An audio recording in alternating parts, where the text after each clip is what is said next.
আমি একটা কাউকে ভোট দিচ্ছি, কেন দিচ্ছি, দিলে কি কি হতে পারে, আমি দেখলাম অনেকের মধ্যেই সেই ভোট প্রচারে বেরিয়ে বীর বিপ্লবী রাসবিহারী বসুর মূর্তিতে মাল্যদান করলেন বর্ধমান পূর্বের তৃণমূল কংগ্রেস লোকসভার প্রার্থী ডক্টর শর্মিলা সরকার। ডক্টর শর্মিলা সরকার বলেন, লোকসভা নির্বাচনে তৃণমূল কংগ্রেসের পক্ষ থেকে নাম ঘোষণা হওয়ার পরের দিন থেকেই বর্ধমান পূর্বের বিভিন্ন এলাকায় প্রচার করে যাচ্ছি। সেই রকমই রায়নার 2 ব্লকে প্রচার করতে এসে মুক্তার পাড় থেকে প্রচার শুরু করি। তারপর একে একে নেওর, পিপুলদহ, কামারগড়িয়া হয়ে সুবলদহ গ্রামে পৌঁছাই। সুবলদহ গ্রামে জন্মগ্রহণ করেছিলেন বীর স্বাধীনতা সংগ্রামী এবং আজাদ হিন্দ বাহিনীর প্রতিষ্ঠাতা রাসবিহারী বসু। সুবলদহ গ্রামে রাসবিহারী বসু সংগ্রহশালা এবং ট্রাস্টের উদ্যোগে তৈরি হয়েছে রাসবিহারী বসুর মর্মর মূর্তি।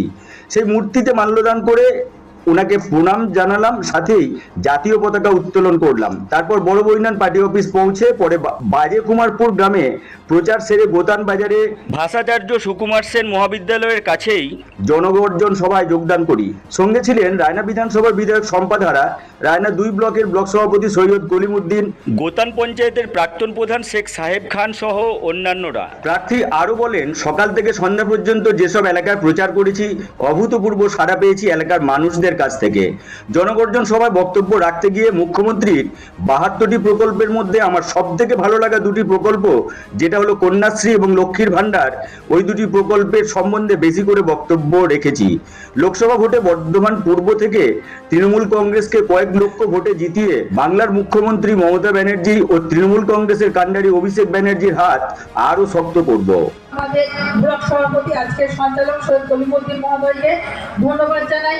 আপনারা যার বক্তব্য শোনার জন্য বসে আছেন বা আগামী 13ই মে যাকে ভোট দেবেন সে আমাদের বর্ধমানের মেয়ে। আমরা বর্ধমান জেলার যিনি আমাদের পার্লামেন্টে আপনারা আশীর্বাদ করবেন সেই আমাদের আমাদের শর্মিলা সরকার মহোদয়া আছেন আমাদের সমস্ত জেলা পরিষদের কর্মাধ্যক্ষ থেকে শুরু করে পঞ্চায়েত সমিতির সভাপতি, পার্বতী ধারা মালিক থেকে শুরু করে আমাদের জেলা পরিষদের মেম্বার আছে, এখনো 2টো মেম্বার থেকে শুরু করে সমস্ত পঞ্চায়েতের প্রধান, উপপ্রধান সহ আমাদের মঞ্চের সামনে আমাদের মামাটি মানুষের সরকারের সমস্ত নেতৃত্ববৃন্দ প্রত্যেককেই আমি যথাযোগ্য স্থানে সম্মান, ভালোবাসা এবং প্রণাম জানাই।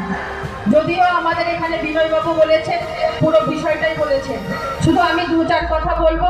তার কারণ হচ্ছে একটা রমজান মাস চলছে, আমরা রাস্তাতে অনেক মায়েরা, অনেক দাদারা রোজা রেখেছেন, তারা কোথাও না দাঁড়িয়ে অথবা গাড়িতে রোজা খুলেছেন, বাইর পরে আবার নামাজও আছে। কাজে আমি দীর্ঘায়িত বক্তব্য রাখবো না, আমাদের পুরো বিস্তারিত বলবেন আমাদের প্রার্থী বলবেন, যার বক্তব্য শোনার জন্য আপনারা বসে আছেন। এবং সমস্ত লেভেলের নেতৃত্ববৃন্দ এবং মঞ্চের সামনে উপস্থিত কর্মীবৃন্দ, নেতৃত্ববৃন্দ এবং আমার রায়নার ভাই বোনেরা, মা বাবারা, আজ এখানে আমি সকাল থেকেই রয়েছি। রায়না 1 তারপরে রায়না 2 এই 2টো ব্লকে ঘুরলাম, পুজো দিলাম, সকলের সঙ্গে কথা বললাম এবং সকলের সঙ্গে কথা বলে আমি আজকে ভীষণ নিজেকে সমৃদ্ধ হলাম যে তারা কত কিছু জানে। মানে একটা ভোট দিতে গেলে বা আমি একটা কাউকে ভোট দিচ্ছি, কেন দিচ্ছি, দিলে কি কি হতে পারে, আমি দেখলাম অনেকের মধ্যেই সেই মানে চিন্তা ভাবনাটা খুবই রয়েছে এবং সেটা দেখে আমার খুব ভালো লাগলো।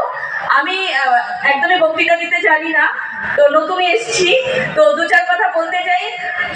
তৃণমূল কংগ্রেসের উন্নয়নমূলক প্রকল্পগুলো আমাকে সবচেয়ে বেশি নাড়া দিয়েছে। আমি আগে এতটা জানতাম না, এখন জেনেছি প্রায় 70টা প্রকল্প রয়েছে এখানে।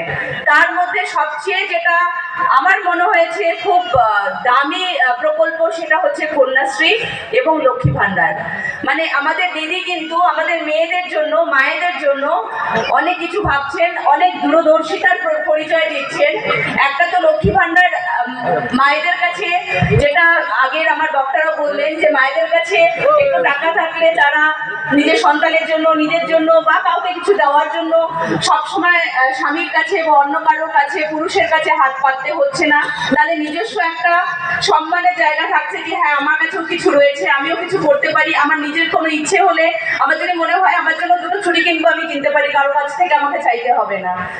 এছাড়া কন্যাশ্রী প্রকল্পটার জন্য আমি বলবো যে একটা তো 13 থেকে 18 বছরের মেয়েদের জন্য যেহেতু টাকাটা দেওয়া হচ্ছে, সেই জন্য দেখা যাচ্ছে আগে যেরকম বাল্য বিবাহ বা কম বয়সী মেয়েদেরকে বিয়ে দিয়ে দেওয়ার যে প্রবণতাটা ছিল, অনেক মা বাবা হয়তো গরিবের তাড়নাতেই সেটা করতেন, পড়াতে পারছেন না, ছেলেটিকে পড়াচ্ছেন, মেয়েটিকে হয়তো ভাবছে তাড়াতাড়ি বিয়ে দিয়ে দিই, শ্বশুর বাড়ি চলে যাক, ঠিক আছে, ওখান থেকেই ও বাকিটা জীবন কাটিয়ে দেবে।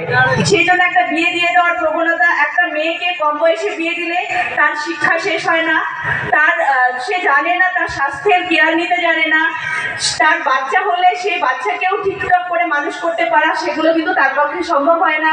বাচ্চা হলে তারা অপুষ্টিতে ভোগে এবং সেই বাচ্চাগুলো পরবর্তীকালে দেখা যায় আরো অপুষ্টিতে ভোগার জন্য বা শিক্ষা ঠিকঠাক করে না হওয়ার জন্য আমাদের সমাজে অনেক সময় আছে যে তারা পিছিয়ে পড়ে।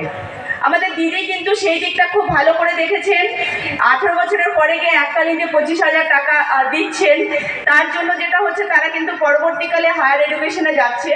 একটা মেয়ে শিক্ষিত হলে এবং বেশি বয়সে তার যদি বিয়ে হয়, সে অনেক কিছু বোঝে, সমাজের কোন কোন জায়গাগুলোকে দেখা উচিত, বোঝা উচিত, সেগুলো তার তখন নজরে আসে। একটা বাচ্চা মেয়ের পক্ষে সেটা বোঝা সম্ভব হয় না। সামনে তুলে ধরলেন আমাদের বিধায়িকা থেকে আমাদের আগের পূর্ব বক্তারা পর্যন্ত বললেন।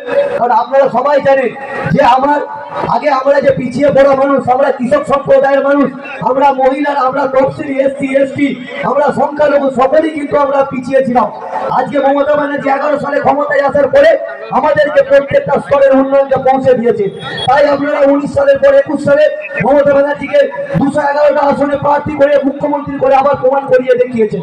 তাই আমরা চাই 2024 সালের যে লোকসভা নির্বাচন, সেই লোকসভা নির্বাচনে বর্তমান পূর্ব লোকসভা কেন্দ্রে মমতা ব্যানার্জি স্নেহধন্য প্রার্থী ডক্টর শর্মিলা সরকারকে আমরা জোড়াফুল চিহ্নে ভোট দিয়ে, এবং আমরা চাইবো 42-এ 42 করবো, এবং রায়না বিধানসভা, রায়না 2 নম্বর ব্লক তৃণমূল কংগ্রেসের পক্ষ থেকে আমরা বিপুল হারে ভোট দিয়ে পার্লামেন্টে পাঠিয়ে আমরা মমতা ব্যানার্জির হাতকে শক্ত করবো।